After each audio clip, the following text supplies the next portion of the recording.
मनुष्य के मूल संस्कार। एक परिवार में 3 भाई और एक बहन थी। बड़ा और छोटा बेटा पढ़ने में बहुत तेज थे।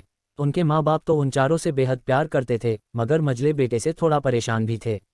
बड़ा बेटा पढ़ लिख कर डॉक्टर बन गया, छोटा भी पढ़ लिख कर इंजीनियर बन गया, मगर मझला बिल्कुल अनपढ़ बनकर ही रह गया। सबसे बड़े बेटे और सबसे छोटी बेटे की शादी भी हो गई और बहन ने लव मैरिज कर ली। बहन की शादी भी अच्छे घराने में हुई थी। आखिर उसके 2 भाई डॉक्टर इंजीनियर जो थे, लेकिन मझले को कोई लड़की नहीं मिल रही थी और उम्र भी अधिक होने से माँ बाप भी परेशान रहते थे। बहन जब भी मायके आती सबसे पहले छोटे भाई और बड़े भाई से मिलती मगर मझले से कम ही मिलती थी, क्योंकि वह न तो कुछ दे सकता था और न ही वह जल्दी घर पे मिलता था। वैसे वह दिहाड़ी मजदूरी करता था, पढ़ नहीं सका तो अच्छी नौकरी कौन देता। और एक दिन मझले की शादी करे बिना पिताजी गुजर गए। माँ ने सोचा बच्चों में कहीं अब बंटवारे की बात न निकले, इसलिए जल्दी में पास ही गांव से एक सीधी साधी लड़की से मझले की शादी करवा दी। शादी होते ही न जाने क्या हुआ कि मझला बड़े लगन से काम करने लगा। दोस्तों ने कहा, ए चंदू आज शाम को अड्डे पे आना। चंदू, नहीं अब कभी अड्डे पर नहीं जाऊंगा। दोस्त, अरे तू शादी के बाद तो जैसे बीबी का गुलाम ही हो गया। चंदू, अरे ऐसी बात नहीं, कल मैं अकेला एक पेट था तो अपने हिस्से की रोटी कमा लेता था। आज 2 पेट है और कल 4 पेट हो सकते हैं। घरवाले मुझे नालायक कहते रहते हैं, मेरे लिए कहते हैं चलता था। मगर मेरी पत्नी को कभी नालायक कहे तो वो मेरी मर्दानगी पर एक भद्दी गाली है, क्योंकि एक पत्नी के लिए उसका पति उसकी इज्जत और उम्मीद होता है। उसके घरवालों ने भी तो मुझ पर भरोसा करके ही तो अपनी बेटी दी होगी, फिर उनका भरोसा कैसे तोड़ सकता हूँ। दोस्तों, कॉलेज में केवल डिग्री मिलती है, लेकिन ऐसे संस्कार तो माँ बाप से ही मिलते हैं जो मझले बेटे में थे।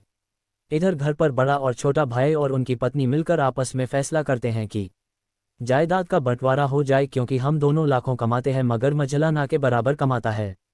लेकिन माँ मन ही मन मझले बेटे से बहुत प्यार करती थी और उसकी बहुत देखभाल भी करती थी, इसलिए वह बंटवारा नहीं चाहती थी।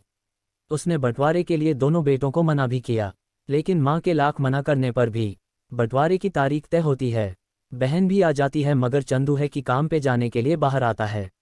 उसके दोनों भाई उसको पकड़कर भीतर लाकर बोलते हैं कि आज तो रुकना ही पड़ेगा, आज बंटवारा कर ही लेते हैं। और वकील भी कहता है सबको साइन करना पड़ता है।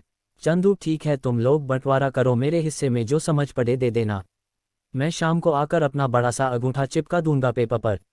बहन, अरे बेवकूफ़, तू गंवार का गंवार ही रहेगा। तेरी किस्मत अच्छी है कि तुम्हें इतने अच्छे भाई मिले हैं। माँ, अरे चंदू आज रुक जा।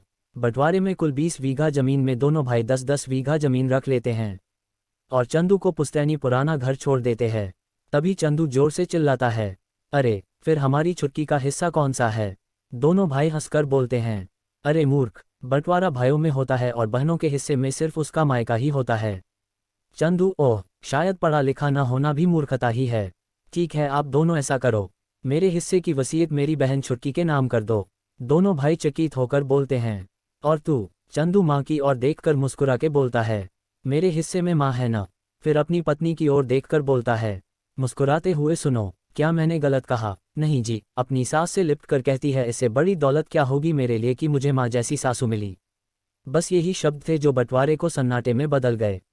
बहन दौड़कर अपने गंवार भैया से गले लगकर रोते हुए कहती है कि माफ़ कर दो भैया मुझे, क्योंकि मैं समझ न सकी आपको। चंदू, इस घर में तेरा भी उतना ही अधिकार है जीतना हम सभी का। मेरे लिए तुम सब बहुत अजीज हो, चाहे पास रहो या दूर। माँ का चुनाव इसलिए किया ताकि तुम सब हमेशा मुझे याद आओ, क्योंकि ये वही कोख है जहाँ हमने वारी वारी 9-9 महीने गुजारे। माँ के साथ साथ तुम्हारी यादों को भी मैं रख रहा हूँ। दोनों भाई दौड़कर मजले से गले मिलकर रोते रोते कहते हैं, आज तो तू सचमुच का बाबूजी लग रहा है। सबकी आंखों में आंसू बह रहे थे। सब ने बंटवारे का फैसला त्याग दिया और सब एक साथ ही रहने लगते हैं। इनसाइडर रूरल कहानी अच्छी लगी तो इसे लाइक करें, दोस्तों को शेयर करें और चैनल को सब्सक्राइब करें ताकि ऐसी कहानियां निरंतर आपको मिलती रहें। धन्यवाद।